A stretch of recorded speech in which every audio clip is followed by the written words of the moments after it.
बताओ तुम लोग घबरा क्यों जाते हो अगर मैं ओरिएंटेशन चेंज करता हूँ तो क्रोमोसोम का? कैसे भी बनाओ क्रोमोसोम तो क्रोमोसोम ही है। अब ठीक है,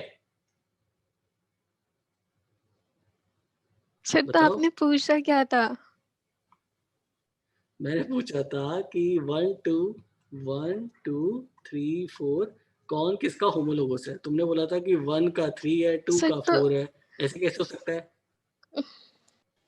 ये पूरा एक क्रोमोसोम है ए, अच्छा इसकी जो सर, मैंने होमोलोगस कॉपी है क्वेश्चन वो है गलत क्रोमोसोम बी। समझ में आ गई बात? हाँ सर, क्वेश्चन गलत समझ या लिया था। इन दोनों क्रोमैटिड्स को जोड़ दूं? अब तुम्हें ज्यादा अच्छा लगेगा, ये दोनों जुड़ गए और ये जो गोला है ये क्या कहलाएगा? सेंट्रोमियर। सेंट्रोमियर। अब तुम्हें थोड़ा अच्छा लग रहा होगा, थोड़ा ठंडक सी लग रही होगी ऐसे तुमने। सर राहत मिल रही है अब। अब मिल गई राहत। ठीक है, तो सिस्टर क्रोमैटिड्स वो होती हैं जिनकी मम्मी एक होती है, मतलब कि सेंट्रोमियर। ठीक है, तो सेंट्रोमियर से जब क्रोमैटिड्स निकलती हैं तो उनको हम क्या बोलते हैं? Sister chromatid. ये बात सही है, एकदम समझ में आ रही है कि नहीं? पहले बताओ। Yes sir. शिल्पी, हाँ आ रही है। तो क्रोमैटिड 1 और 3 क्या है फिर? 1 and 3 होमोलोगस है। Non 1 and 3 non sister chromatid. Non sister. Sir एक ही ठीक बात है। हुई ना, मतलब। हाँ, एक ही बात नहीं है। मैंने क्या बोला? जिनकी मम्मी एक होती है वो सिस्टर क्रोमैटिड होती है, जिनका हाँ सेंट्रोमियर सर। एक होता है।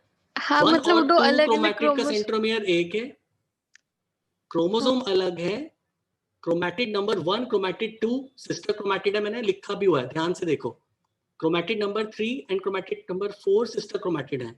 Chromatid 1 and chromatid 3, Shilpi, chromatid 1 और सर क्रोमैटिड 3 क्या इनका सेंट्रोमियर सेम है? पहले बताओ, क्रोमैटिड 1 और नहीं क्रोमैटिड 3 नहीं का सेंट्रोमियर सेम सर, है? नहीं नहीं नहीं, डिफरेंट है।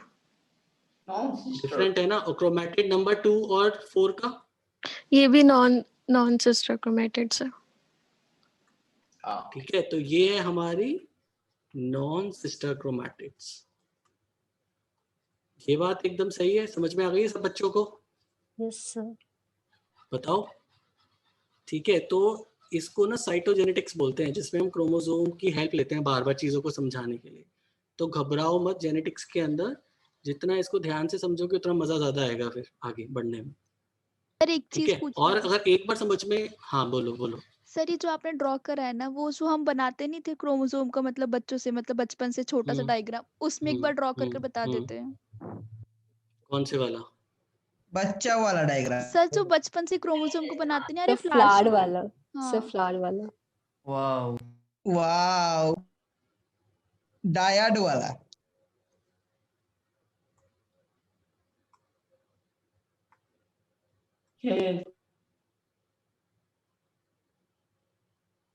अब कैसा लग रहा है? अब ठीक है। ए बी ऑसम परफेक्ट और ओपी। एक बात बताओ, एग्जाम में अगर ये बटरफ्लाई नहीं बन के आई तो तुम तो घबरा जाओगे, हमारी जिंदगी फिर बर्बाद हो गई। बटरफ्लाई ओ बना सर लेंगे। बस एक चीज कंफर्म करनी थी। बटरफ्लाई बना लेंगे। ठीक है, बटरफ्लाई खुद बनाना, एग्जाम में वो कोई भी सिंबल यूज कर सकते हैं। ठीक है, डंडा खींच डेकोरेशन। देंगे, डैश खींच देंगे, उनका जो मन करेगा वो खींच देंगे। अगर कंसेप्ट दुरुस्त होगा तो फर्क नहीं पड़ेगा शेप कैसी है। तेरा अब बात क्लियर है सबको या भी कोई डाउट है? बताओ। तो ये दोनों सिस्टर हैं, 1 2 और 3 4 सिस्टर हैं। मेरी बात समझ गए? शिल्पी, हाँ यस सर। शिल्पी बेहोश तो नहीं हो हाँ। गए? शिल्पी वन बटरफ्लाई। बटरफ्लाई को देख के। बटरफ्लाई को देख के अब होश आ गया ना वापस? अब मैं आगे बढ़ू थोड़ा इसी के अंदर। Yes yes sir yes. Shilpi मुझे बताओ, इसके अंदर गैमेट कैसे बनेंगे? इस पर्टिकुलर जीनोटाइप, मैंने हर तरह से हर रिप्रेजेंटेशन से जीनोटाइप लिखा है, यहाँ पे गैमेट कैसा बनेगा? सर जैसे पहले बना था वही होगा। क्या? A A A, capital A small A, capital B small B. Capital A small A, capital B small B.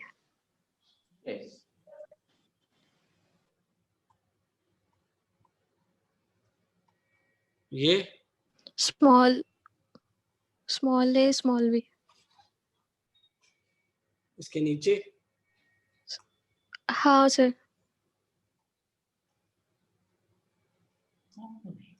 ये हाँ फिर कैपिटल ए ठीक है, स्मॉल बी।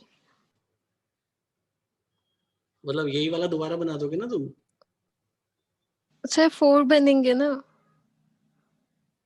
जो लास्ट टाइम बनाया सर वही। Capital A small A, capital A small B, capital B sir small दो A. ही तरीके के तो गैमीट बनेंगे, कैपिटल ए स्मॉल बी।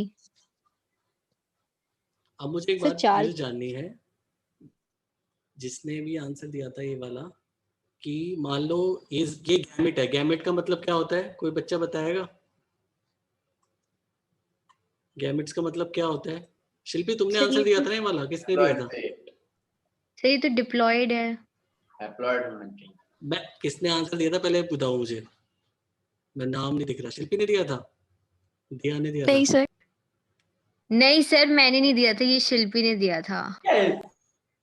शिल्पी हाँ, गैमेट हाँ। के अंदर यार 2 कॉपी ए की आ गई, 2 कॉपी बी की आ गई, ये तो डिप्लॉयड गैमेट बन गया।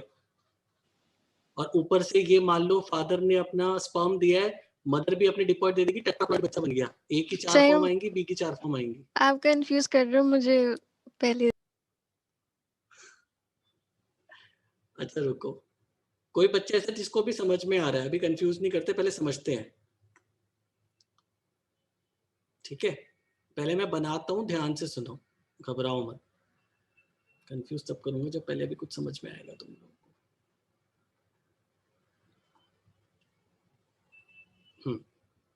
तो पहली बात, सबसे पहला रूल, हमारे गैमेट्स कैसे होते हैं, हैप्लॉइड कि डिप्लॉयड, ये बताओ। Haploid। हैप्लॉइड। हमारे जो गैमेट्स होते हैं हमेशा हैप्लॉइड होते हैं, और हैप्लॉइड का मतलब क्या होता है? N. Set of chromosomes. Right, एक सेकेंड,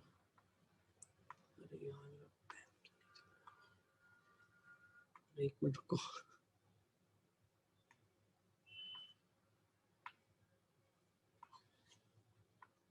एक मिनट को यार, मेरे नोटेशन में कुछ हो गया है।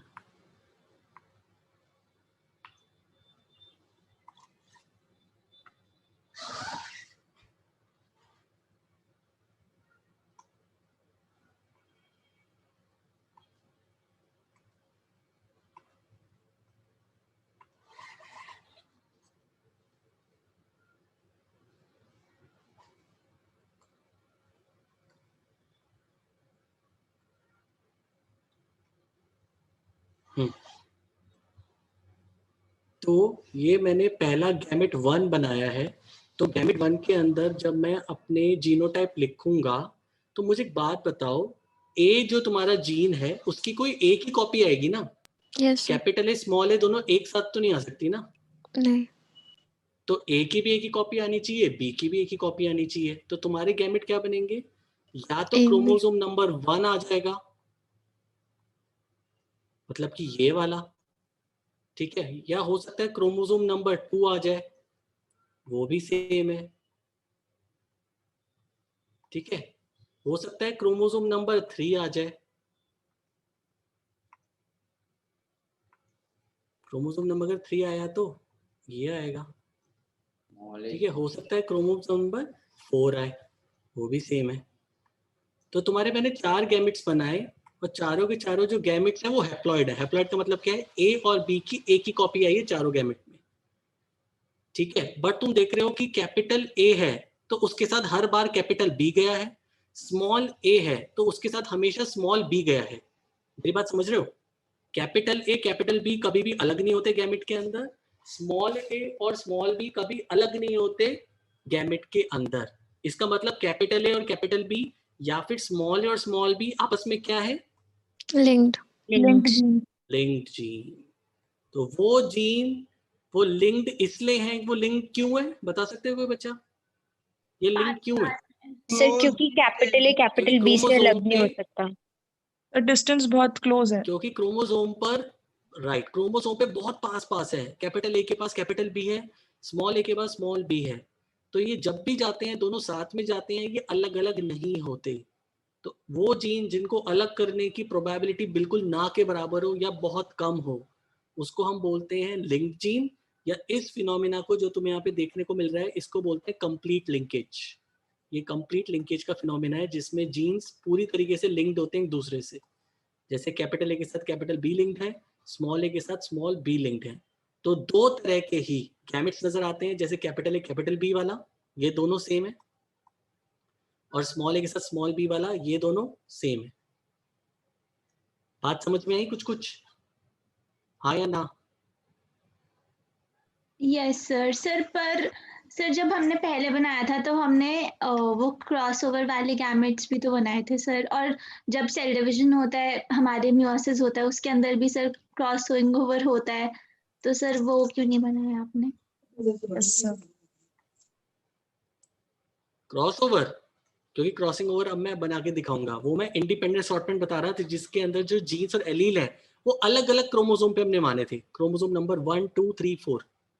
रुको, इंडिपेंडेंट असॉर्टमेंट के अंदर दिखाता हूँ क्या चीज थी। हमने इंडिपेंडेंट असॉर्टमेंट के अंदर माना था कि जो क्रोमोसोम थे ना वो अलग अलग थे। जैसे यहाँ पे मार्किंग कर दूं,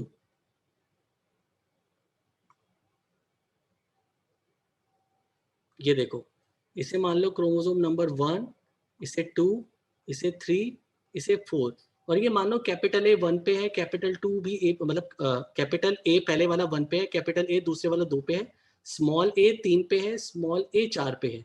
क्योंकि ये मैंने चारों एलील्स को अलग अलग क्रोमोसोम पे लिखा था, तो ये अलग अलग कॉम्बिनेशंस हैं, मतलब ये सारे अलग अलग क्रोमोसोम पे हैं। मैं बताना चाह रहा हूँ, अगर तुम्हें ए बी से तुम्हें डाउट लग रहा है तो मैं तुम्हें दूसरे तरीके से बता सकता हूँ। इनके अंदर मिक्स मत करना दोनों को, अगर मिक्स कर दिया ना तो सारा खेल बिगड़ जाएगा मेरे समझाने का। जैसे कोई पी प्लांट के मुझे ट्रेड बताओ जल्दी से,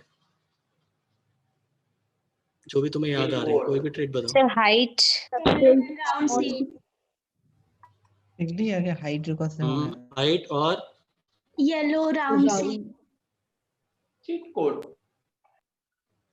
पॉड से पॉड कलर, राउंड रिंकल्ड। वही तो पॉड से। ठीक है, या इसको हम स्मॉल कर देते हैं, लो और अच्छे समझने के लिए। ओके, ठीक है, अब मुझे बताओ इनका जो गैमेट बनेगा, इसको क्रोमोसोम नंबर 1, इसको 2 मान लो, इसको 3, इसको 4 मान लो, इसको 5, इसको 6 मान लो। ठीक है, अब ये बताओ कैपिटल टी अलग क्रोमोसोम पे, स्मॉल टी अलग क्रोमोसोम पे है ना, कैपिटल वाई अलग, स्मॉल वाई अलग, कैपिटल आर अलग, स्मॉल आर अलग, तो इनके कॉम्बिनेशन अलग अलग बन सकते हैं ना। इन दोनों में से एक आ गया कैपिटल टी, इन दोनों में से एक आ गया कैपिटल वाई, इन दोनों में से एक आ गया कैपिटल आर। तो ये जो तुम्हारा गैमेट बना वो इसलिए बन पाया है क्योंकि ये जो एक के जो जीन्स थे, फिनोटाइप के जो जीन्स थे वो अलग अलग क्रोमोसोम पर होते हैं। अब एक चीज तुम्हें बता रहा हूँ, मान लो क्रोमोसोम नंबर है पहला, इस पे कैपिटल टी भी है और इसके साथ में कैपिटल वाई भी है, इनको अलग कर सकते हो? No sir. ठीक है, तो यहाँ पर लिंक जीन का कंसेप्ट सामने देखने को मिला था, जो मेंडल नहीं बताया था, क्योंकि मेंडल ये मान रहा था कि जितने भी ट्रेट उसने 7 बताए हैं, सातों के जो जीन्स एलील हैं वो अलग अलग क्रोमोसोम नंबर पे प्रेजेंट थे।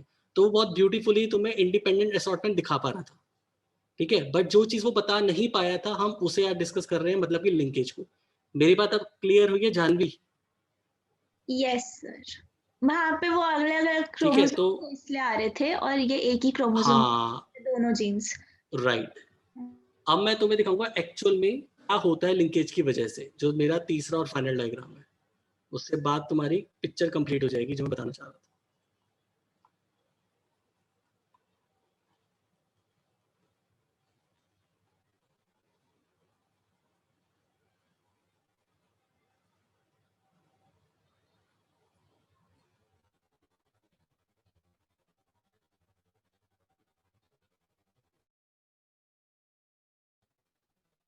ओके, समझ में नहीं आ रहा है वही आंसर बताएगा। सर हाँ जी, प्रीवियस स्लाइड एक बार दिखा देना, ये वाली। ओके सर, ओके ठीक। चलो ये तीसरी वाली देखो और इससे बात बताओ क्या समझ में आई। यहाँ पे पहला क्रोमोसोम बनाया, जिसमें दो जीन ए और बी दोनों दूर दूर हैं, ठीक है। ये इसकी सिस्टर क्रोमैटिड, ये भी दूर दूर है। इसकी होमोलोगस कॉपी, ये भी दूर दूर है। ये इसकी सिस्टर क्रोमैटिड, ये दूर दूर है, ठीक है।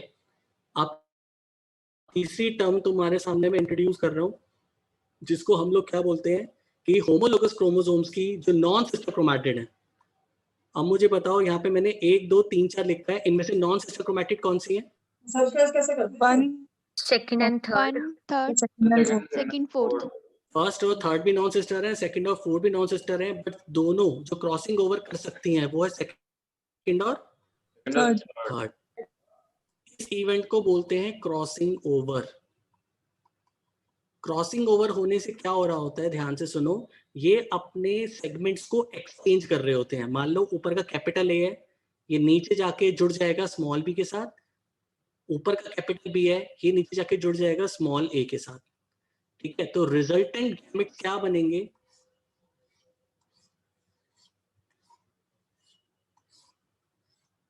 गैमेट नंबर 1, जिसके अंदर क्रॉसिंग ओवर हुई नहीं, ठीक है, कैपिटल वो एज इट इज पहले की तरह ही है, capital A capital B.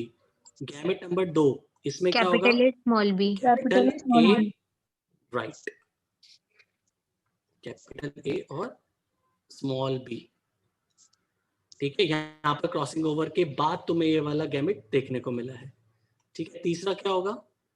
Small A capital B. Small A capital B, ठीक है। चौथा क्या होगा? Small A small B. वो गैमेट जिसने क्रॉसिंग ओवर में पार्टिसिपेट ही नहीं किया, स्मॉल ए स्मॉल बी, ठीक है। तो इन 4 गैमेट में से 2 गैमेट हैं जो बिल्कुल पेरेंट्स जैसे हैं, मतलब कि कौन से वाले? जिनके अंदर क्रॉसिंग ओवर नहीं हुई है। कौन से गैमेट्स हैं जिनमें क्रॉसिंग ओवर नहीं हुई है? First third fourth. पहला और चौथा। तो इन गैमेट्स को, या ये जीन जो फिनोटाइप दिखाएंगे, उस फिनोटाइप को हम क्या बोलते हैं? Parental phenotype.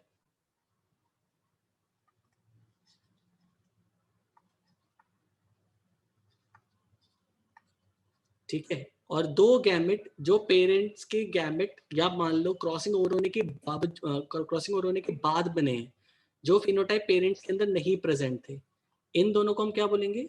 रिकॉम्बिनेंस। रिकॉम्बिनेंस। मेरी बात समझ में आ गई है? ठीक है। तो यहाँ पर मैं तुम्हें समझाना चाहता था क्रॉसिंग ओवर, ठीक है। क्रॉसिंग ओवर सबसे ज्यादा कहाँ देखने को मिलती है? जहाँ पे जीन्स, 2 जीन्स पास पास होंगे, दूर दूर? दूर दूर। दूर दूर। तो जितने जीन्स दूर होंगे क्रोमोसोम पर, उतने क्रॉसिंग ओवर होने के चांसेस क्या हो जाएंगे? बढ़ जाएंगे। बढ़ जाएंगे। उतने रिकॉम्बिनेशन होने के चांसेस क्या हो जाएंगे? घट जाएंगे। बढ़ जाएंगे। बढ़ जाएंगे। क्रॉसिंग ओवर होने की वजह से तो रिकॉम्बिनेशन होती है, घट क्यों जाएंगे फिर? Okay sir. Mahvish, yes sir.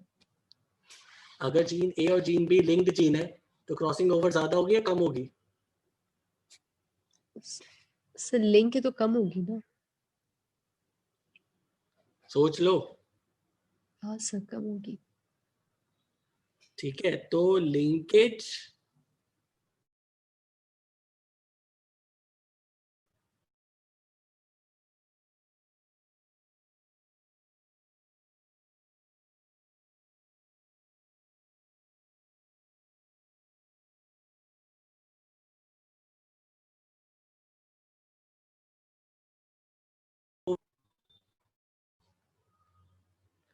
lesser the distance between 2 genes, lesser will be the chances of crossing over. अब बताओ, इस वाली स्लाइड को पहले ध्यान से देखो, मुझे बताओ जो मैं बताना चाह रहा था समझ में आया कि नहीं आया?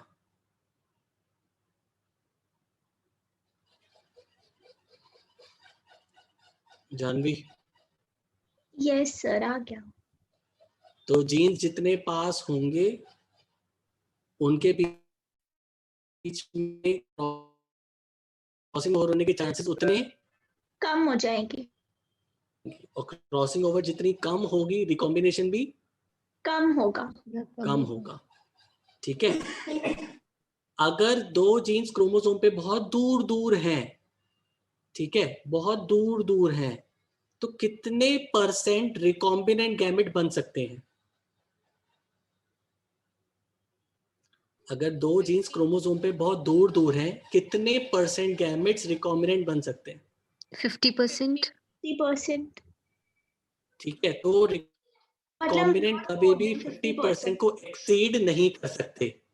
ठीक है, दो तो तुम्हारे पेरेंटल ही बनेंगे और दो तुम्हारे रिकॉम्बिनेंट, तो 50% से ज्यादा रिकॉम्बिनेशन देखने को नहीं मिलता है। ये बात समझ गए? यस। तो इसका मतलब ये बात समझ गए? एक बात याद रखना। हाँ जी, हाँ जी, पहले मेरी स्टेटमेंट, क्लोजिंग स्टेटमेंट सुन लो, फिर तुम लोग डाउट पूछना।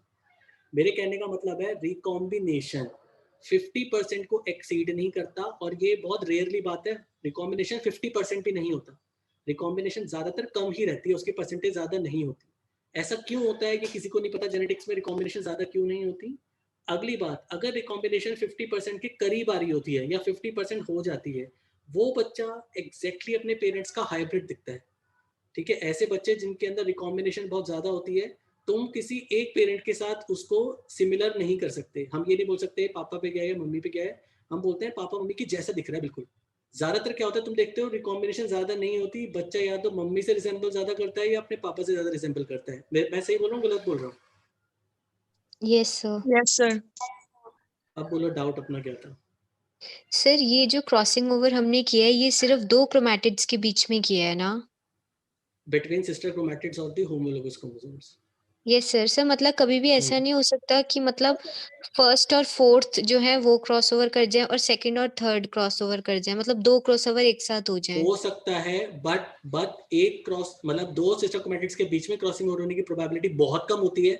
दोनों सिस्टर क्रोमैटिड्स, दोनों क्रोमोसोम पार्टिसिपेट कर लें, ये तो ना के बराबर होती है, इसलिए उसे दिखाते नहीं। Sister chromatid sir. सर अगर मतलब सिस्टर क्रोमैटिड्स ना, फर्स्ट और फोर्थ और सेकंड और थर्ड बोल रहे हो ना तुम लोग? Yes sir.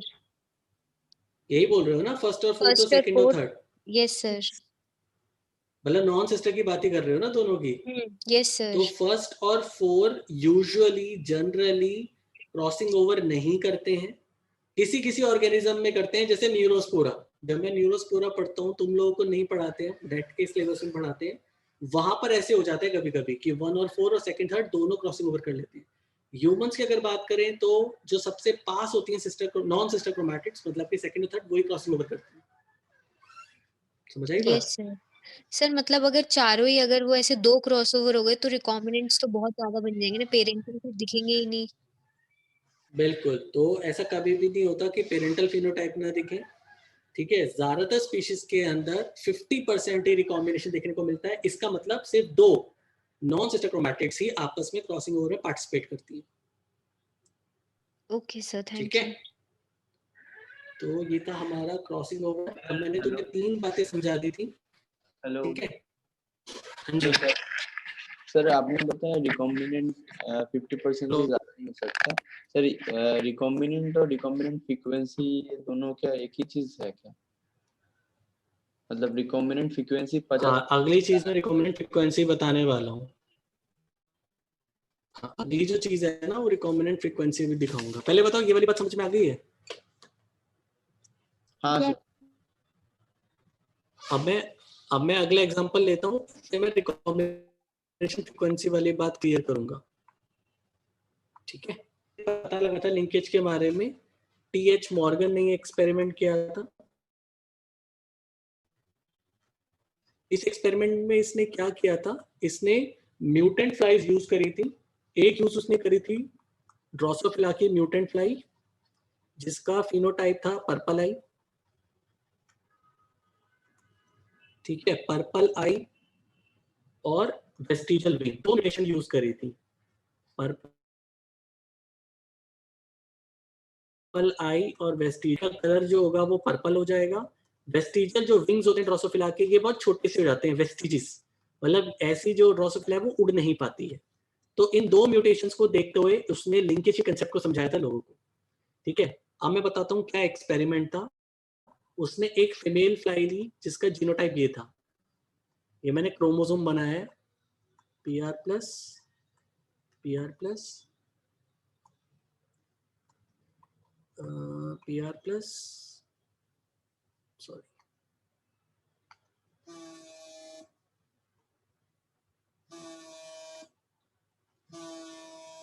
एक मिनट रुको, मेरी ना कॉल आ रही है, बस एक सेकंड रुको।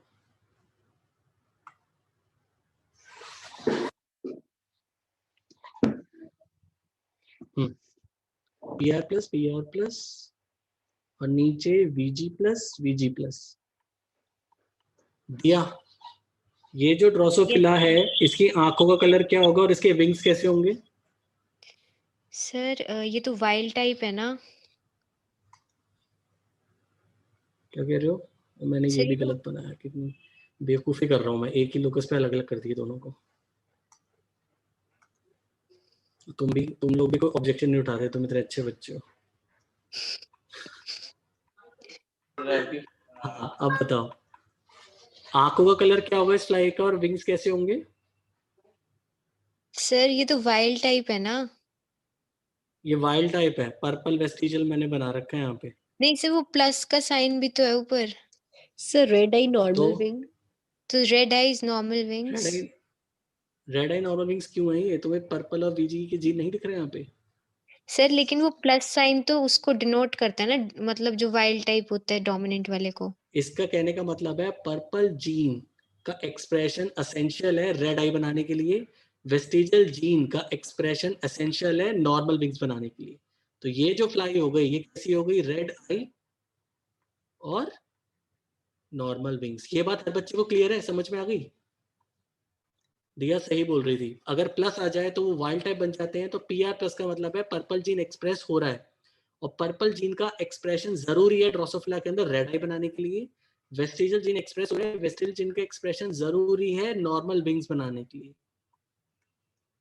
ये बात सबको क्लियर है ना जानवी? Yes sir.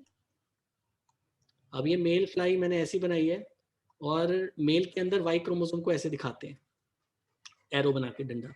अब ये जो मेल है इसका फिनोटाइप क्या है?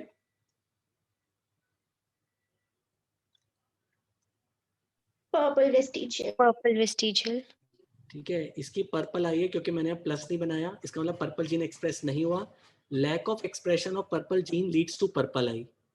ऐसी वेस्टिजियल जीन के ऊपर प्लस नहीं है, वेस्टिजियल जीन का अगर एक्सप्रेशन नहीं हुआ तो तुम्हारे विंग्स बन जाएंगे वेस्टिजियल। तो ड्रोसोफिला के अंदर ये बड़ा अलग सी बात है, जो जीन एक्सप्रेस नहीं होता वही वाली म्यूटेशन बन जाती है वो। ठीक है, अब मुझे बताओ F1 के अंदर बच्चा कैसा होगा? इन दोनों क्रोमोसोम में से कोई एक ही क्रोमोसोम आएगा।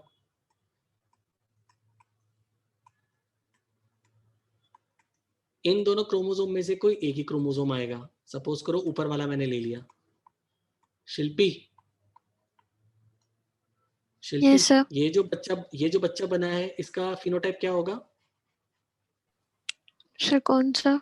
F1 ये red eye normal wing. Red eye normal wing. ये मेल है फीमेल है? फीमेल। क्यों? क्योंकि वाई क्रोमोसोम तो आपने लिया नहीं है इसमें। राइट, तो ये red eye normal wing female है। ठीक है, क्योंकि इसमें वाई क्रोमोसोम नहीं लिया, और इसका मतलब PR प्लस और VG प्लस दोनों डोमिनेंट जीन है, उनकी एक कॉपी भी आ जाती है तो भी रेड आई ही बनती है, नॉर्मल विंग ही बनते हैं। इससे हमें ये बात समझ में आ गई है।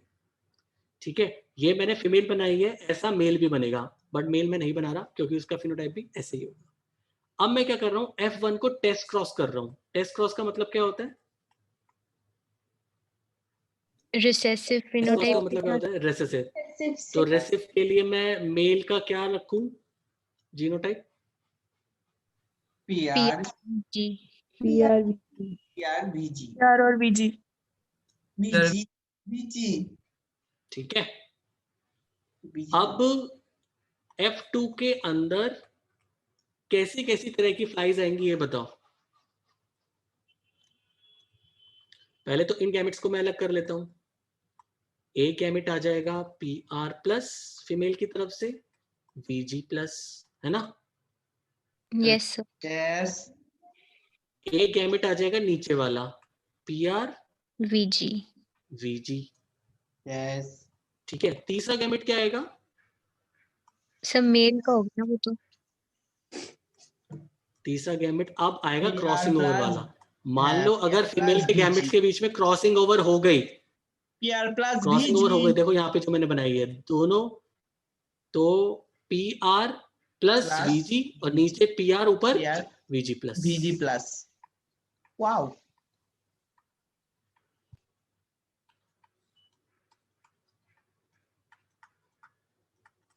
समझ में आई बात शिल्पी?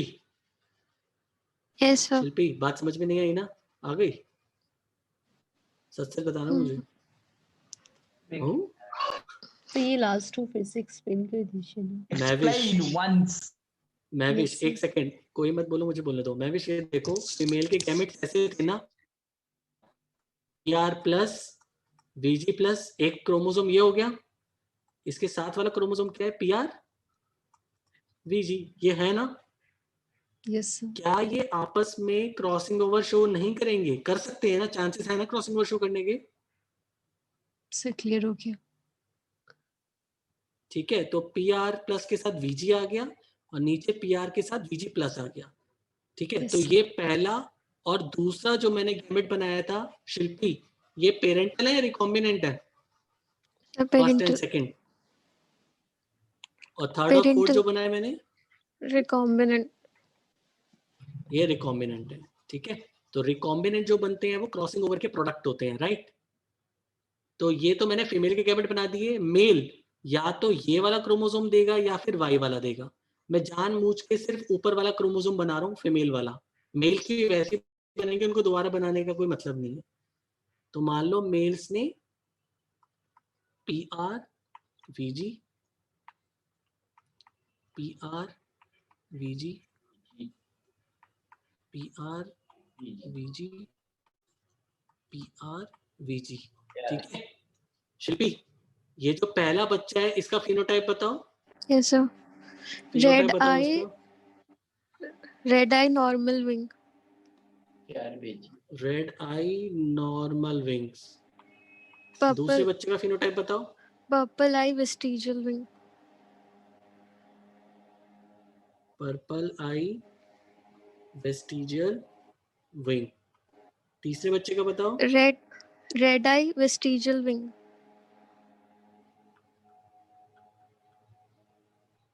चौथे का पर्पल आई नॉर्मल विंग। पर्पल आई नॉर्मल विंग। Normal wing. ये बात सबको क्लियर है? ये कैसे आए हैं चार डिफरेंट तरह के फिनोटाइप? Yes sir. जिसमें से फर्स्ट और दो पेरेंटल है, ये भी पेरेंटल है, ये भी पेरेंटल है। तीसरा और चौथा रिकॉम्बिनेंट है।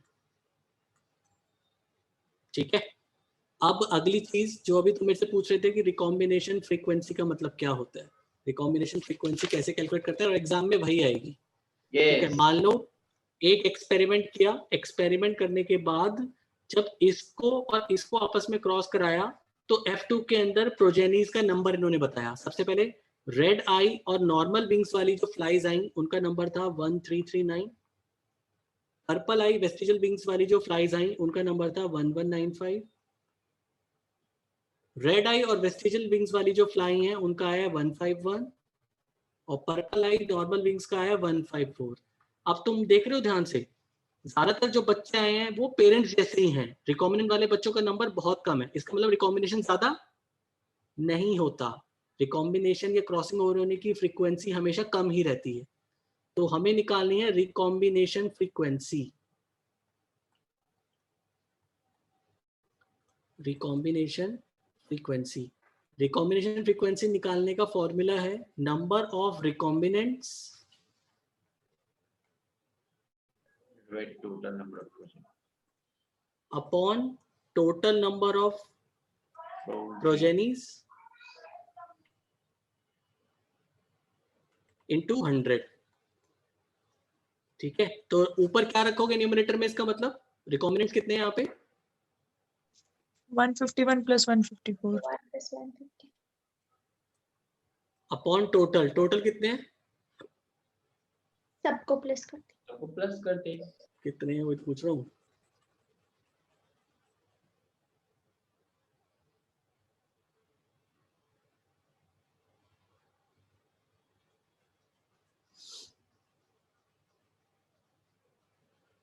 $2,839. 2000 $839. 39. कितना आंसर आ रहा है?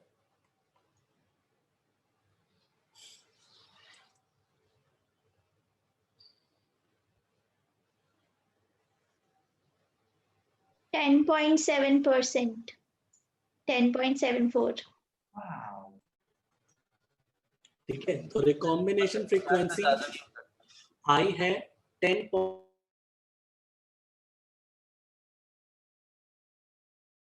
Hello hello hello 7%। हेलो। सब बच्चों को समझ sir break. Sir voice break. Break हो रही। जो कनेक्शन अनस्टेबल हुआ है, रुको। हाँ, Changing बोलो position. बोलो बोलो, आवाज आ रही है मुझे। Change position, sir. अरे यार मैं लैब में बैठा हूँ, लैब छोड़ के चला जाऊंगा मैं। Yes. बताओ क्या समझ नहीं आया? सब बच्चों को समझ में आ गई बात एकदम? महविश, हाँ सर, सर ये 50 से कभी ज्यादा नहीं हो सकता, यही बता रहे थे। राइट। तो इसके बाद मैं एक स्टेटमेंट लिखवाऊंगा, वो बहुत इंपॉर्टेंट है। पहले बताओ ये वाली चीज सबको क्लियर है? Yes sir. ओके, अब अगली जो चीज बता रहा हूँ वो ध्यान से सुनना बहुत, ठीक है, इसी से रिलेटेड है।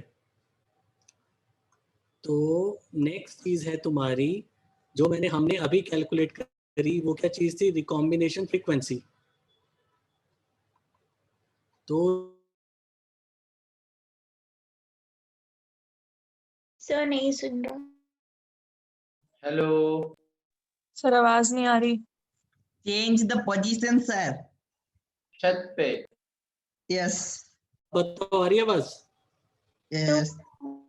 Breaking break. It's breaking. Breaking bad. Breaking bad बाद में देख लेना भाई।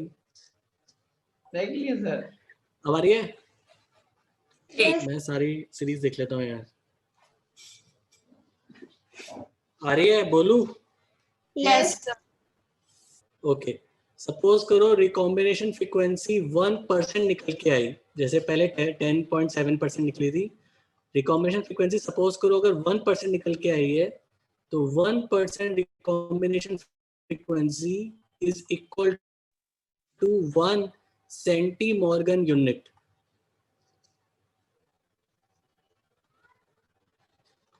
One percent recombination frequency is equal to 1 centimorgan unit. Centimorgan भी बोलते हैं, सेंटीमीटर नहीं है ये, सेंटीमॉर्गन है, जो कि होता है डिस्टेंस बिटवीन टू जीन्स।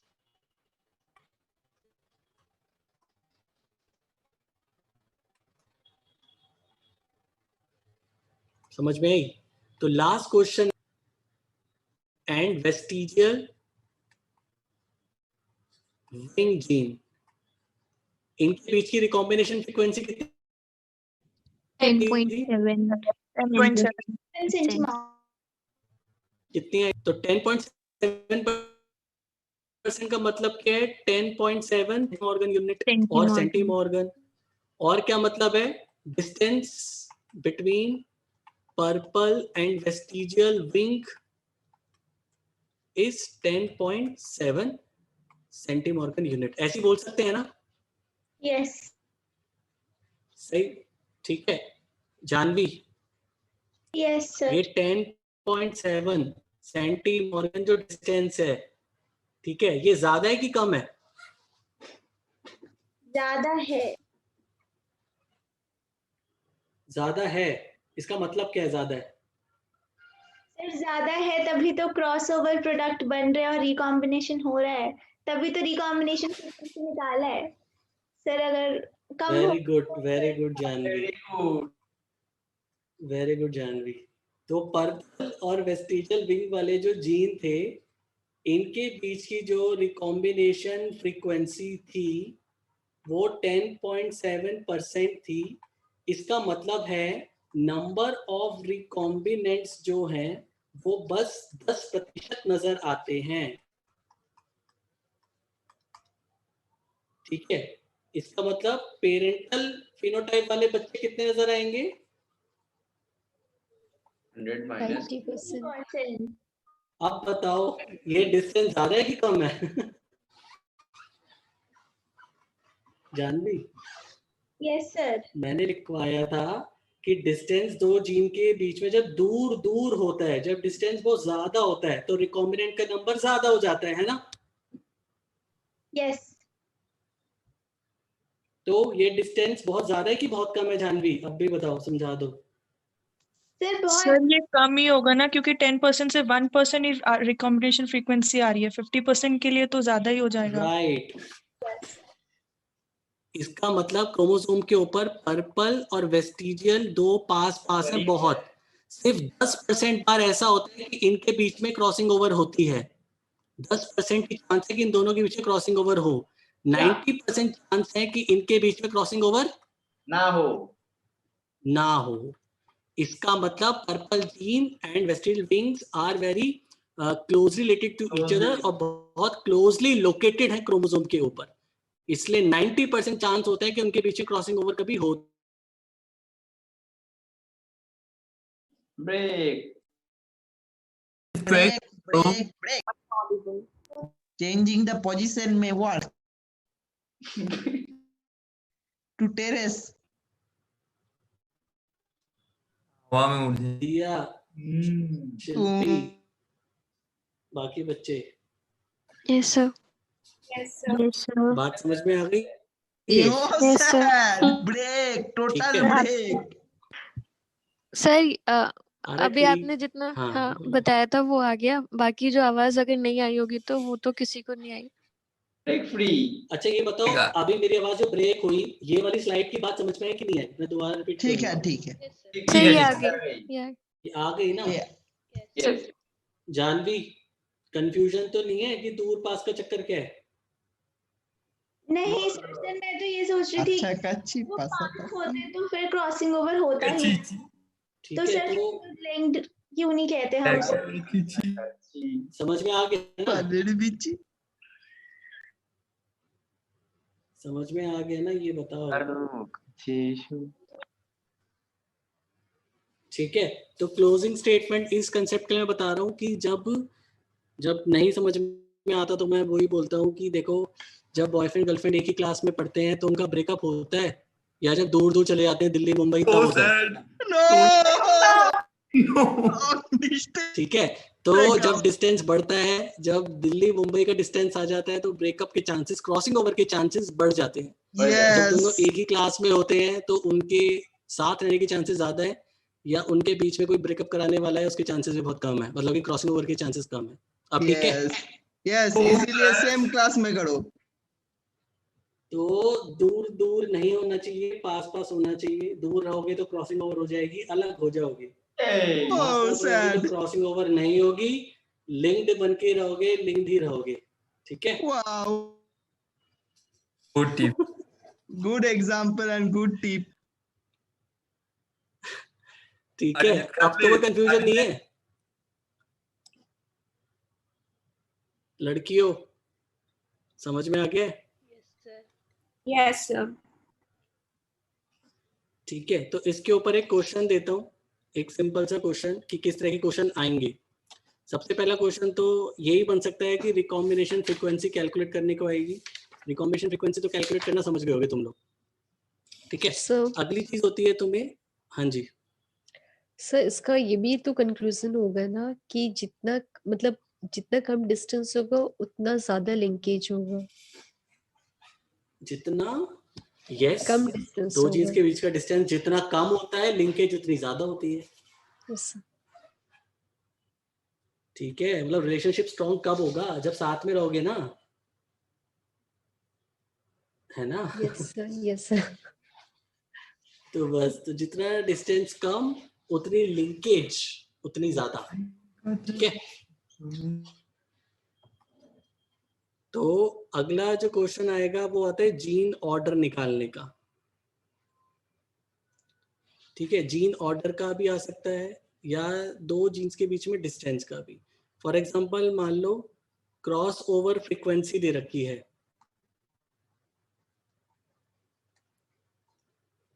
और ये जीन पेयर दे रखे हैं। ये सिंपल सा क्वेश्चन है, शायद ही नजर आए पेपर में कभी। जीन पेयर एक्स जेड जो दे रखे हैं उनकी फ्रीक्वेंसी 36% है। जीन पेयर वाई जेड दे रखा है, उसकी फ्रीक्वेंसी 10% है। Gene pair x why they रखा है, उसकी फ्रीक्वेंसी 26% है। तो जीन ऑर्डर बताओ, क्रोमोसोम के ऊपर जीन किस ऑर्डर में होंगे? पहला कौन होगा, दूसरा कौन होगा, तीसरा कौन सा होगा? Y Z then X Y Z. X Y Z कैसे पता लगाया? सर एक्स और जेड के देखो बीच क्रॉस में ओवर फ्रीक्वेंसी 36 का है। मतलब क्या है? रिकॉम्बिनेशन फ्रीक्वेंसी, ठीक है।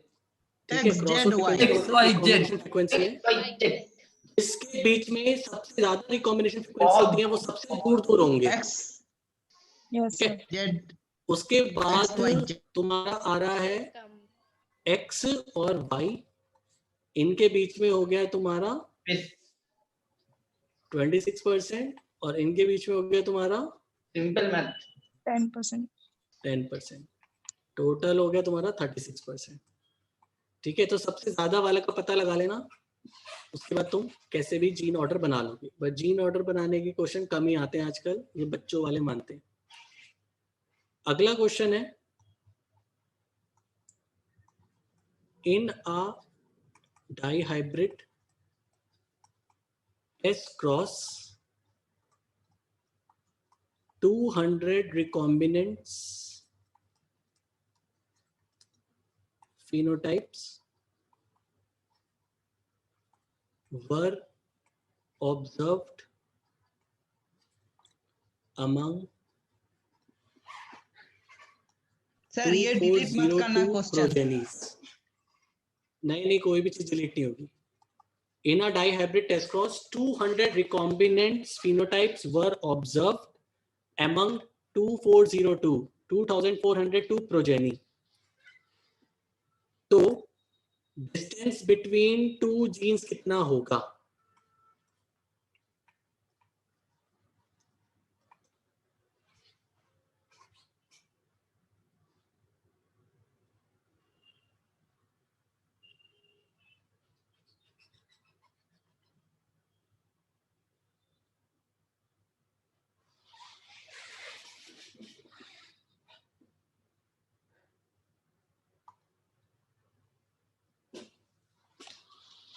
शिल्पी सर 8.32।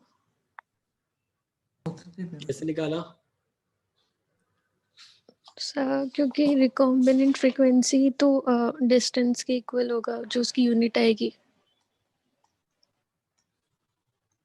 मतलब फॉर्मूला डाला है ना, number of recombinants upon total number of progenies. Yes sir, yes sir. Morgan ठीक है, इनटू 100। तो ये आ 100। गया तुम्हारा, रिकॉम्बिनेंट दे रखे थे 200, टोटल दे यस रखे सर। थे 2402 इनटू डिवाइड 100, तो आंसर आ गया हमारा 8.32। 8.3%। Yes sir. ठीक है, next question.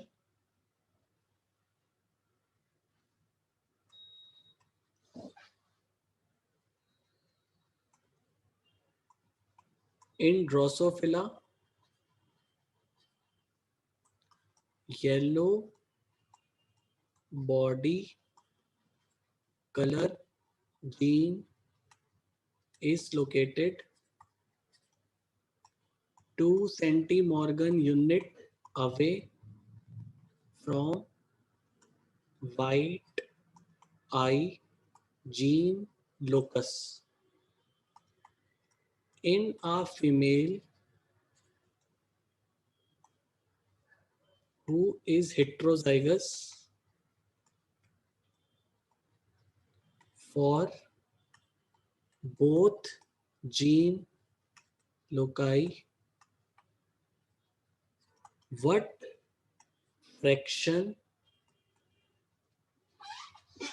of the gametes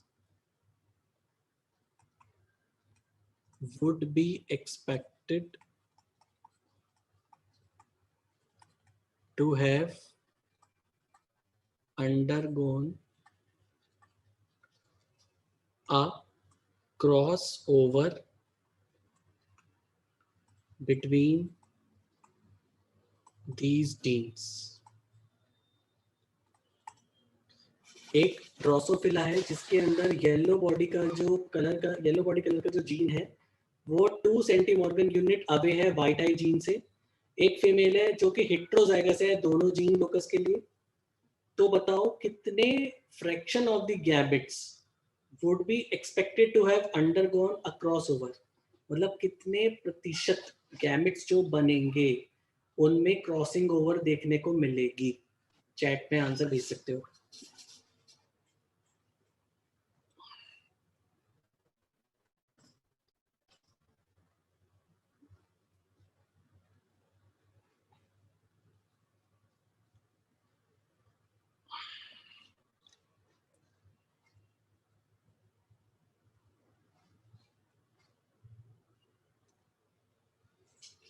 Shilpi answer क्या होगा? सर 50%, मैक्सिमम तो 50% ही होता है ना।